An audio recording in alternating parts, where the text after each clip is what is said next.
My sister called my son a bastard at every family event. I made sure she never opened her mouth again. My sister Holly always had to be the perfect one in our family with her investment banker husband and her 2 kids who played violin and spoke 3 languages. I never cared about her showing off until I had my son Oliver.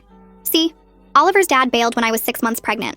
But I didn't care because I had a good job as a physical therapist and could handle being a single mom. My parents were amazing, helping with babysitting and being completely obsessed with their first grandkid. For the first year, everything was actually peaceful. Holly lived 3 hours away, so we only saw her at major holidays. And even then, she mostly ignored Oliver to talk about her kids' achievements. I figured she was just jealous that her kids weren't the only grandchildren anymore. Then Oliver started walking and talking. And suddenly Holly had opinions. It started at Easter dinner when Oliver was 18 months old. He was toddling around being cute, and my dad was helping him hunt for eggs when Holly said it was a shame Oliver would grow up without a father figure, since boys without dads always ended up troubled. I told her that was ridiculous and plenty of single moms raise amazing kids. She just shrugged and said statistics don't lie while looking at Oliver like he was already doomed. By his 2nd birthday, Holly had escalated to calling Oliver that poor child whenever she talked about him. She'd tell her kids to be extra nice to their cousin because he didn't have a daddy like they did. When Oliver started preschool, she asked if I was putting him in therapy yet for his abandonment issues. He was 3 and happy as could be, but according to Holly, he was already damaged goods. The word bastard started slipping out when she thought I wasn't listening. She'd whisper to her husband about how embarrassing it was to have a bastard nephew. At Thanksgiving, she actually told her kids not to get too attached to Oliver, because children from broken homes often had behavioral problems. Oliver was right there coloring and looked up confused. That's when I started getting really angry, but my mom kept saying Holly didn't mean anything by it and I shouldn't start drama. The breaking point came at our family reunion last summer. Holly had been drinking wine all afternoon and got louder with each glass. Oliver was playing with his cousins when he accidentally knocked over Holly's daughter's lemonade. Holly grabbed Oliver's arm and yanked him up, saying, "This is what happens when bastards don't have fathers to teach them manners." Oliver started crying and asked me what a bastard was. In front of 40 relatives, my sister had just taught my 5-year-old son that word while calling him one. Everyone went silent, but nobody said anything to Holly. That's when I decided my sister needed to learn exactly how it felt to be humiliated in front of family.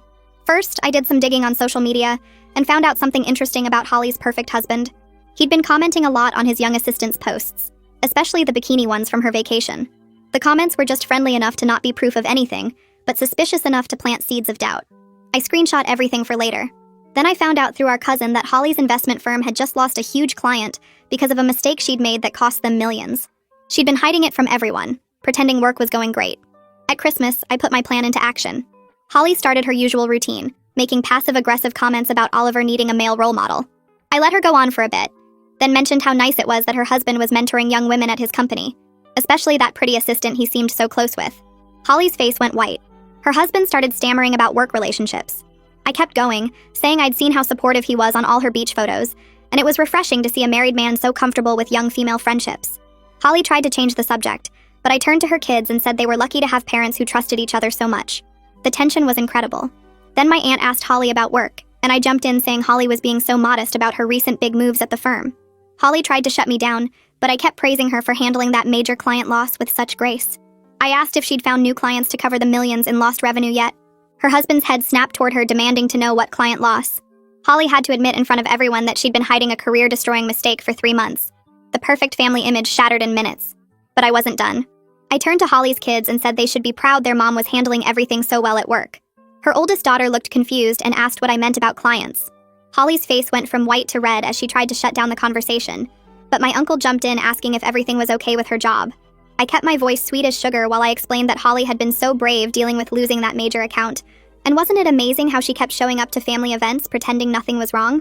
Her husband grabbed her arm and pulled her into the kitchen, and through the doorway I could hear him demanding to know why this was the first he was hearing about any of this. Holly tried to say it wasn't a big deal, but he was getting louder, asking how losing millions of dollars in revenue wasn't something she'd mentioned to her own husband.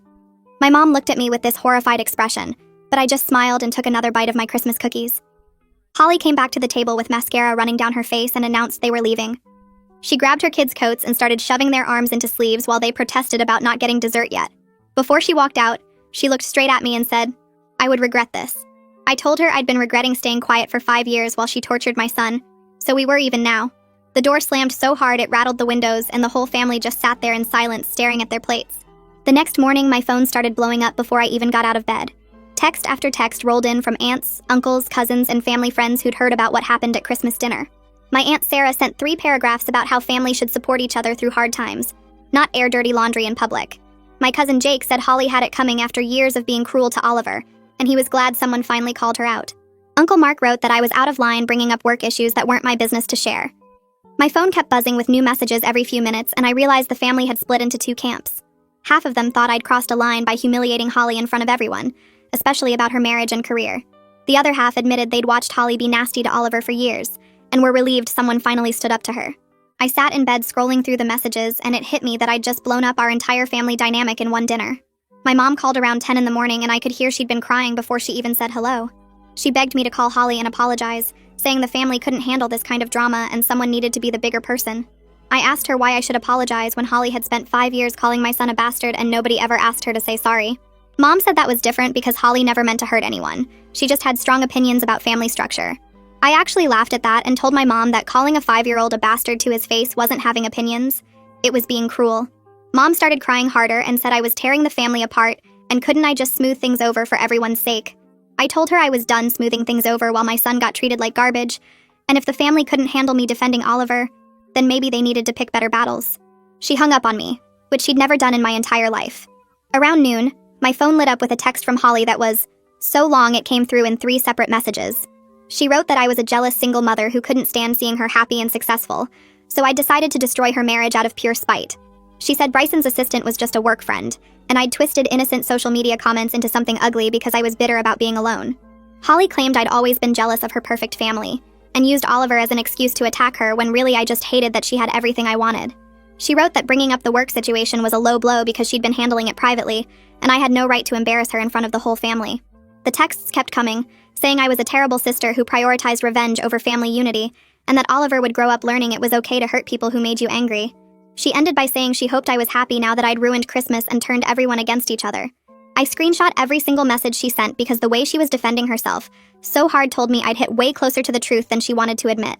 If Bryson's assistant really was just a work friend, Holly wouldn't be this defensive about me mentioning it. If the work situation was actually under control, she wouldn't be this upset about me bringing it up. I saved all the screenshots to a folder on my phone labeled Holly's Meltdown and didn't respond to any of her texts. Let her sit there wondering if I was going to share her messages with the family too. That afternoon, my dad called and I braced myself for another lecture about family harmony and being the bigger person. Instead, he said he was proud of me for finally standing up to Holly's bullying. I almost dropped my phone because my dad never took sides in family conflicts, always playing the peacekeeper role. He told me that he and my mom had heard Holly make cruel comments about Oliver for years, but they didn't know how to address it without causing drama. Dad said they'd convinced themselves Holly didn't really mean anything by it, and that confronting her would just make things worse. But watching her grab Oliver's arm at the reunion and call him a bastard while he cried made my dad realize their silence had enabled her behavior. He admitted he should have shut Holly down the first time she made a comment about Oliver not having a father, but he'd taken the easy route of pretending it wasn't a big deal. Dad said he'd talked to my mom last night after she got off the phone with me and told her they needed to stop protecting Holly from consequences just because she was their daughter too. He knew my mom was upset about the family fighting, but he wasn't going to ask me to apologize for defending my son when Holly had never apologized for years of cruelty. I started crying on the phone because having my dad's support meant everything, and I'd been so sure the whole family would turn against me. He said Oliver was lucky to have a mom who would fight for him, and Holly needed to learn that treating people badly eventually catches up with you. We talked for almost an hour about how the family had always swept problems under the rug instead of dealing with them, and maybe this blow-up was necessary even if it was painful. 2 weeks later, Oliver climbed into my lap while I was reading on the couch and asked why Aunt Holly was mean to him. My stomach dropped because I'd been hoping he wouldn't bring it up, but I should have known better. He asked if it was because his daddy left, since that's what Aunt Holly always talked about. I felt my heart break into pieces as I tried to figure out how to explain adult cruelty to a 5-year-old. I told him that sometimes when people are unhappy with themselves, they say hurtful things to other people, and it has nothing to do with the person they're being mean to. I said Aunt Holly had some problems in her own life that made her feel bad, so she tried to make other people feel bad too. But none of it was his fault. Oliver seemed to accept that answer and asked if Aunt Holly was going to be nice now. I said I wasn't sure, but I promised him that I would always protect him from people who were mean, even if they were family. He gave me a hug and went back to playing with his trucks, and I thought that was the end of it. But over the next few days, I noticed Oliver being quieter whenever anyone mentioned family gatherings or asked about his cousins. He stopped talking about wanting to play with Holly's kids, and when my mom called to say hi, he didn't want to chat like he usually did. I realized the Christmas confrontation had affected him more than I thought, and now he was being cautious around anything family-related. Part of me felt vindicated that I'd stood up to Holly, but another part felt sick that Oliver was picking up on all the tension and changing his behavior because of it. The first week of January, I ran into our cousin at the grocery store, and she pulled me aside in the produce section to tell me that Bryson had moved out of Holly's house right after New Year's. She'd heard it from Holly's neighbor who saw him loading boxes into his car on January 2nd. Apparently, Holly had confronted Bryson about the social media comments with his assistant the day after Christmas, and he'd admitted to having what he called an emotional affair. He swore nothing physical had happened yet, but he'd been texting the assistant constantly and had taken her to lunch multiple times without telling Holly. Holly had demanded he cut off all contact with the assistant, but Bryson said he had genuine feelings for her and needed space to figure things out. So he moved into a hotel and then got an apartment near his office. Our cousin said Holly was a complete mess, crying to anyone who would listen about how her marriage was falling apart. Part of me felt vindicated because my comments about Bryson's assistant had hit a real nerve and I hadn't been making something out of nothing like Holly claimed. But another part of me recognized that I'd just blown up my sister's marriage in front of our entire family at Christmas dinner. Sure, the problems were already there, but I'd forced them into the open in the most public and humiliating way possible. I stood in the grocery store holding a bag of apples and wondered if I'd gone too far. But then I remembered Oliver crying at the reunion asking what a bastard was, and the guilt faded pretty quickly. On Monday morning at work, my coworker Michelle stopped by my treatment room between patients and mentioned she'd seen a job posting online for an investment analyst position that sounded exactly like Holly's job. She thought it was weird since Holly had just been bragging at Thanksgiving about a promotion she was expecting. I pulled up LinkedIn on my phone during lunch and found the posting Michelle was talking about. It was definitely Holly's exact position at her firm, which meant they were replacing her. I started digging deeper through LinkedIn and company news and discovered Holly hadn't just lost a client like I'd mentioned at Christmas. She'd actually been forced to resign. The mistake she'd made involved giving bad advice that cost the client not just money, but also created potential legal liability for the firm. Holly's bosses had given her the choice to resign quietly or be fired publicly, so she'd taken the resignation option to save face. Nobody in the family knew the full extent of how bad it was, including Bryson apparently. I had screenshots of the company's internal communications that our cousin had forwarded me months ago, proving Holly's mistake was way worse than anyone realized. I sat at my desk staring at the proof on my phone, and part of me was tempted to share it with family members who thought I'd exaggerated about Holly's career problems. I could completely destroy what was left of her professional reputation by showing everyone the truth. But something stopped me from hitting send on those messages, and I just saved the screenshots to the same folder as Holly's defensive texts. On Tuesday afternoon, someone knocked on my apartment door, and when I opened it, Bryson was standing there looking furious. He demanded to know why I decided to destroy his family at Christmas dinner. I told him to come inside because I didn't want my neighbors hearing this conversation. Bryson stormed into my living room and started yelling about how I'd made his private relationship with his assistant into a public scandal. He admitted the situation with his assistant was inappropriate, but said he and Holly were working through it privately until I decided to announce it at Christmas dinner. Now Holly was telling everyone he was a cheater. His kids were asking why Daddy didn't live at home anymore, and his parents were calling him a disappointment. I let him finish his rant, then asked him how long he'd been planning to leave Holly for his assistant. He stammered that it wasn't like that. They were just friends who got too close. I told him that friends don't comment on each other's bikini photos with heart emojis and offers to go to the beach together. Bryson's face went red and he said I had no right to go through his social media and twist everything to fit my narrative. I said I wouldn't have looked at his social media at all if Holly hadn't spent 5 years calling my son a bastard. Maybe instead of yelling at me, he should ask his wife why she was so cruel to a child. Bryson said Holly's comments about Oliver were just her being honest about the challenges of single parenthood, and I was too sensitive. I told him to get out of my apartment before I called the police, and that if he ever defended Holly calling my son a bastard again, I'd make sure everyone knew exactly how many times he'd taken his assistant to lunch on company time.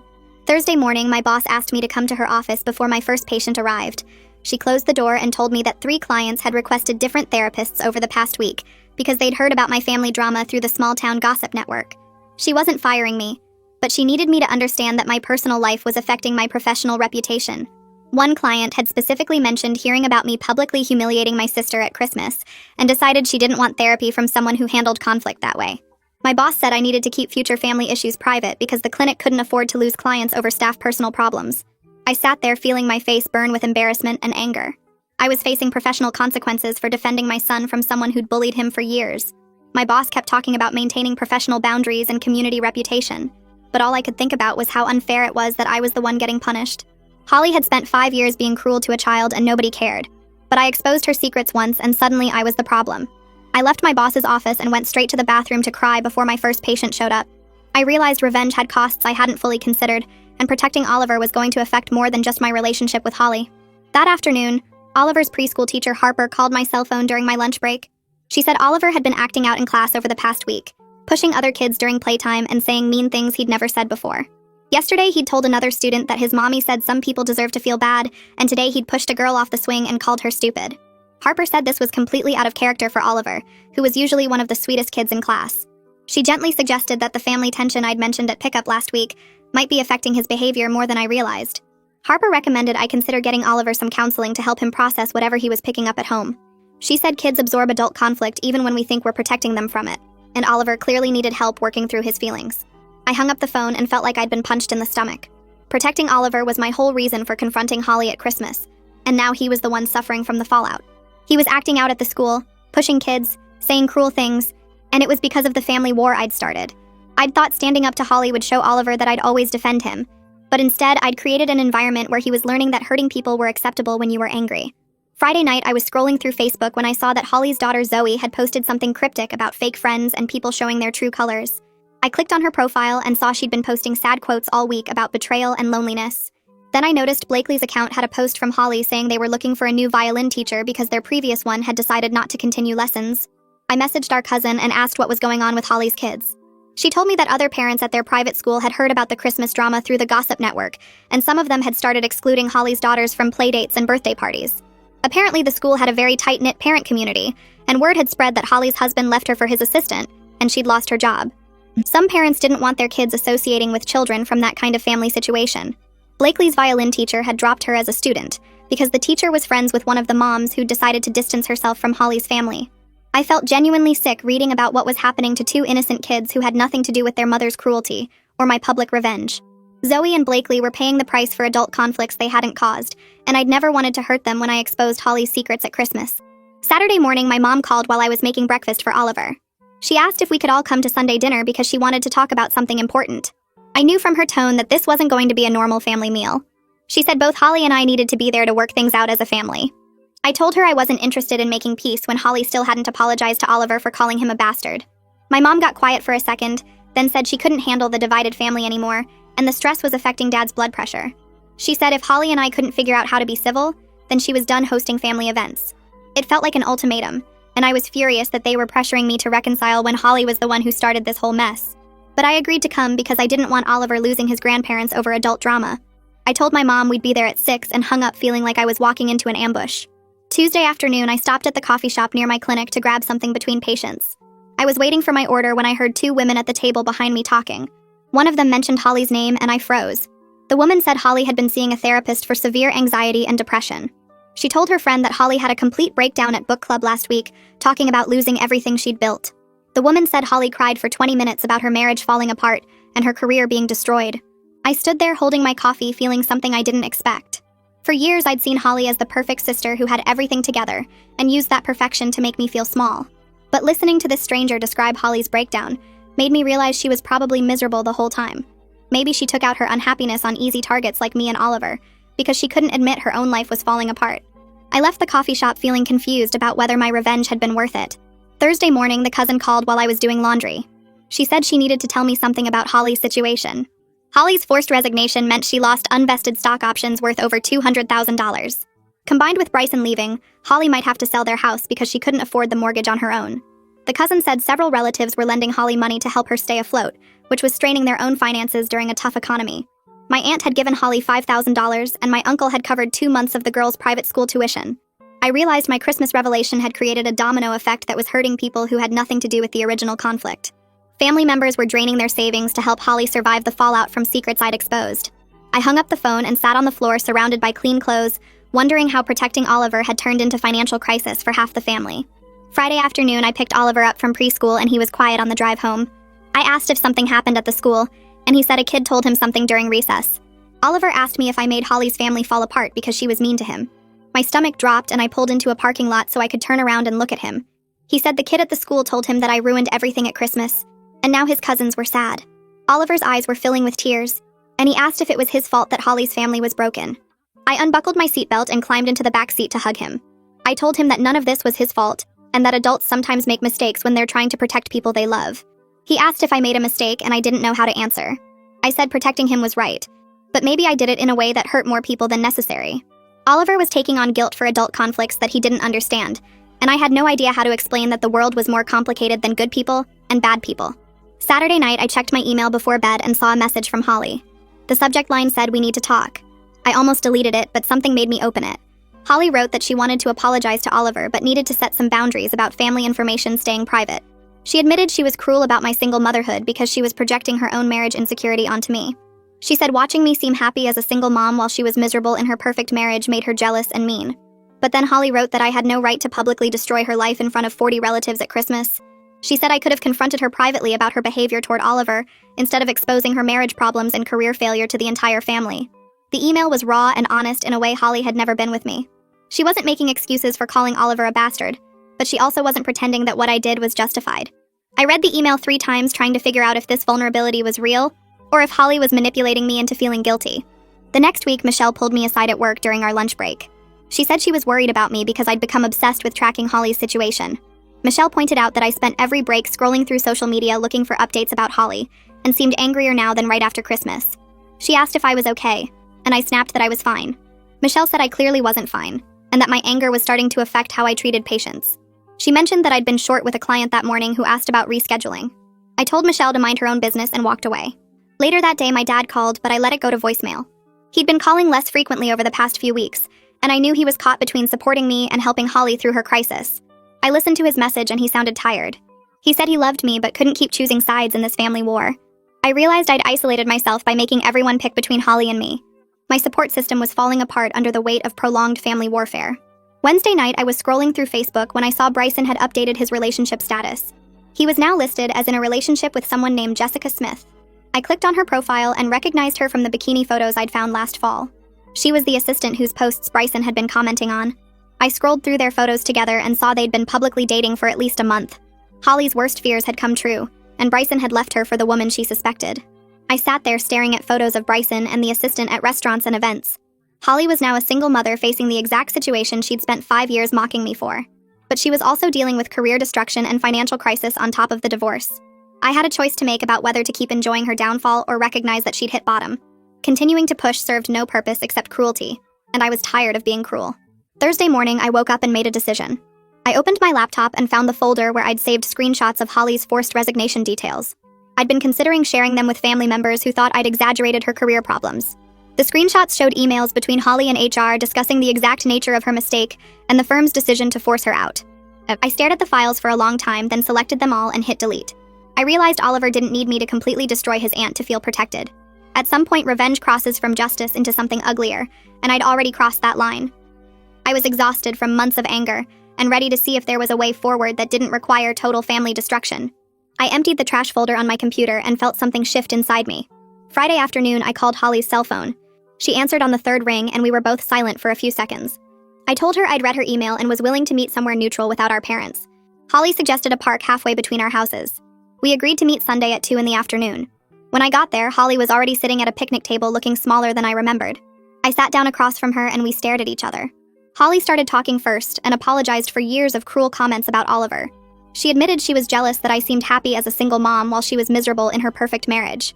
She said calling Oliver a bastard was unforgivable, and she understood if I never wanted to speak to her again. I told her that publicly destroying her life at Christmas went further than necessary. I said I could have confronted her privately about her behavior instead of exposing her secrets in front of everyone. We both started crying and agreed we'd hurt each other enough. The next Tuesday, Holly texted asking if she could come to my apartment to apologize to Oliver directly. I asked Oliver if he wanted to talk to Holly, and he nodded. Holly arrived at 6 with a stuffed dinosaur for Oliver. She sat down on the floor with him and told him she'd said mean things because she was sad inside. She said none of it was his fault, and that she was sorry for making him feel bad. Oliver looked at her for a minute, then asked if she was still sad. Holly said she was working on feeling better. Oliver hugged her and asked if his cousins could come play sometime. The simplicity of his response made both Holly and me realize how much we'd complicated something that could have been resolved much earlier. Oliver ran off to play with his new dinosaur, and Holly and I sat on my couch in silence. We both knew we'd never be close sisters, but maybe we could be civil for the kids' sake. The following week, Holly texted asking if she could take Oliver to the park with her girls. I said yes because Oliver had been asking about his cousins non-stop since her apology. I watched from a bench as Holly pushed all 3 kids on the swings and helped them build a sandcastle together. She was patient and kind with Oliver in a way I'd never seen before.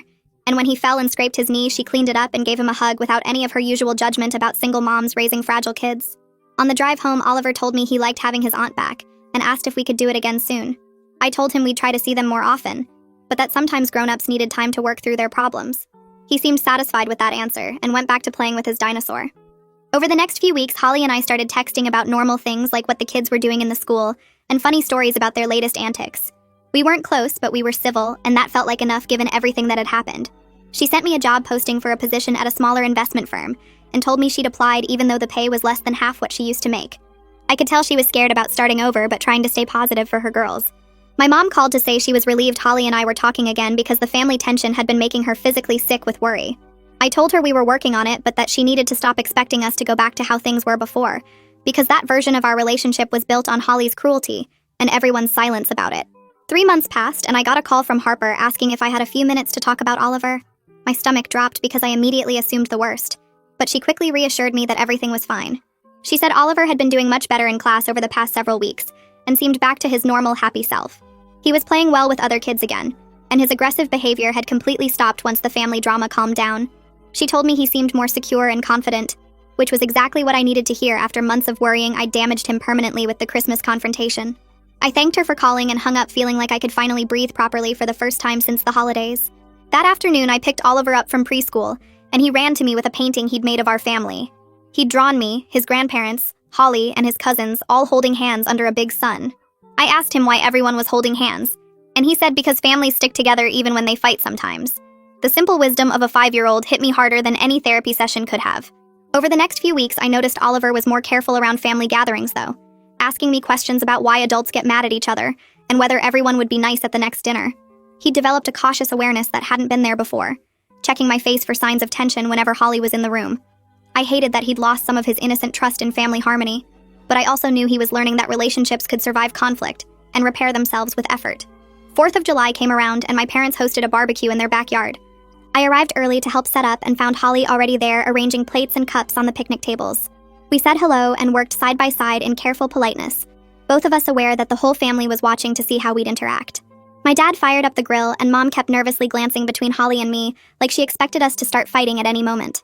When other relatives arrived, there was an awkward tension as people tried to figure out whether they were allowed to mention Christmas or if we were all supposed to pretend it never happened. My uncle made an uncomfortable joke about keeping the peace this year, and everyone laughed too loud. Holly's girls ran straight to Oliver and they disappeared into the yard to play on the swing set, completely unbothered by the adult weirdness surrounding them. I watched Holly watching her daughters and saw her shoulders relax a little when she realized the kids were fine. We ended up standing near each other by the food table and she asked how my work was going. I told her about a new patient I was treating, and she actually listened instead of looking for ways to one-up me with her own accomplishments.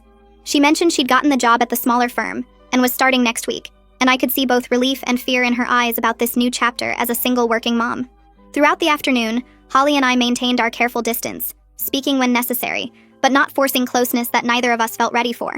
Some relatives tried too hard to get us to interact, while others avoided putting us near each other, and the whole dynamic felt strained compared to the fake harmony we used to have. My mom visibly relaxed as the day went on without incident, though she still tensed up whenever Holly and I ended up in the same conversation. By the time the fireworks started that evening, I realized our family had permanently changed into something more honest, but way less comfortable than before. And maybe that was actually healthier, even if it didn't feel as easy. As I watched Oliver playing with his cousins in my parents' backyard during the fireworks, I thought about everything that had led to this weird new normal we were all navigating. Protecting Oliver from Holly's cruelty was absolutely the right thing to do, but publicly destroying her life at Christmas had created complications I was still processing months later.